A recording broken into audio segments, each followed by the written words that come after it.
גדל בבית עם 10 אחים ואחיות. יום אחד אבא שלך מתעייף, רואה 10 אחים ואחיות, אומר בס. הולך, לוקח את הבקבוק בצד, מתיישב בדיכאון, מסתכל עלינו. האמא לא יכולה לוותר, יש לה יצר יותר חזק, יש לה 10 ילדים. יום אחד היא באה, שולחת אותי, אומרת לי, לך תביא חלב. אבל מה הכסף לא הביאה לי? אבל אמרה לי, לך תביא חלב. ובעיניים שלה אני ראיתי שלא היה לה נעים, אבל היא אמרה לי, תביא חלב בכל מקרה. הלכתי למכולת, הוא הסתובב רגע, הבאתי את החלב, זה הגנבה הראשונה. אז הלכו לבית כנסת, ככה זה יצא כולנו הלכו לבית כנסת. למה לאכול על זה, האמנו? קיצר הלכנו לבית כנסת, ראיתי את הקופה של הצדקה, לקחתי את הקופה של הצדקה, הבאתי כסף. אמא שלי, הבושה שלה, תשמע, הבושה הרגה אותה, ואבא שלי בצד עם הבקבוק, שותה, כולו שבור, מעוך. ואז אתה מגיע לגיל שאתה צריך, אתה רוצה להכיר בחורות, ומאיפה אתה מכיר בחורות מהחבר'ה, וגם היא מתעסקת בפריצות, ואז כאילו, מהיום שנולדת יש לך כאילו רק כיוון אחד. מבין? כרוניקה של פשע. כאילו, אין שום דבר שיכול לקחת אותך למקום אחר. ואז האח שלך הקטן. אתה יודע, נורא מכל, שאמא שלך באה לקחת אותך הצידה, אומרת לך שאול גנב. אומרת לך שאול גנב, כאילו היא לא יודעת שגם אני גנבתי.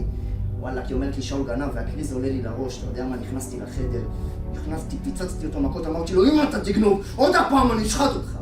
ומי אומר לו את זה? המלאך הגדול, הצדיק הגדול, חנך אותו, מלמד אותו, יענו, אל תגנוב. האחות שלך עם המיני, מסתובבת לך בבית עם המיני, אתה אומר לה, שוש, בוא'נה, מה זה צריך להיות? אני אומרת לך, מי אתה בכלל שתגיד לי, אתה גנב? למה אני יכול להגיד לה משהו? צודקת. ואבא שלך יושב ככה, כולו בסלון, מעוך, שבור, מעכו לו את הכבוד כמו השפע, וואלה, כי עם כל הכבוד שלנו אליו בחול, היינו יושבים בשולחן, היינו נוגעים באוכל עד שהוא לא היה בא, מתיישב. עשינו לו כבוד, מה עכשיו? כמו סמרטוט, כמו איזה השפע, מעכו לו את הכבוד, כמו חרק עשו ממנו.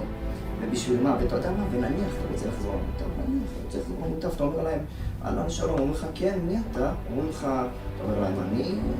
אומר לך, אתה טוב, תראה, אין לנו שום דבר בשבילך, ואז כבר שהם מביאים לך, משפיעים אותך, מביאים לך משכורת של כמה מאות שקלים, ומה, אתה יכול להסתדר בזה? אתה יכול לחיות בפירורים האלה, אחרי שאתה רגיל לשודים ומחירות של הון תועפות, אתה יכול להסתדר בכלום הזה? ביום אחד אתה אומר להם, דפיקו שלהם אימא שלכם, אני חוזר חזרה, יש לי דבר היחיד שנשאר לי זה הכבוד שלי ואני לא אמח אותו. אז אתה חוזר ואתה גולם. אתה מבין? ואז אתה מתחיל, ואז כדי לשכוח את כל זה, אז פתאום אתה מתחיל עם השורה, פעם שורה, ואז פתאום אתה מצחיק, ואז אתה נהיה נרקומן, ואז שאתה נרקומן, אתה כבר, יש לך מועדון של נרקומנים, אתה מבין? ואז ברוב שיש לך מועדון של נרקומנים, אתה מרוב הסמים, אתה לא מבין, אתה הראש שלך משתגע, ואתה אומר לעצמך, איך אני רצחתי את אשתי.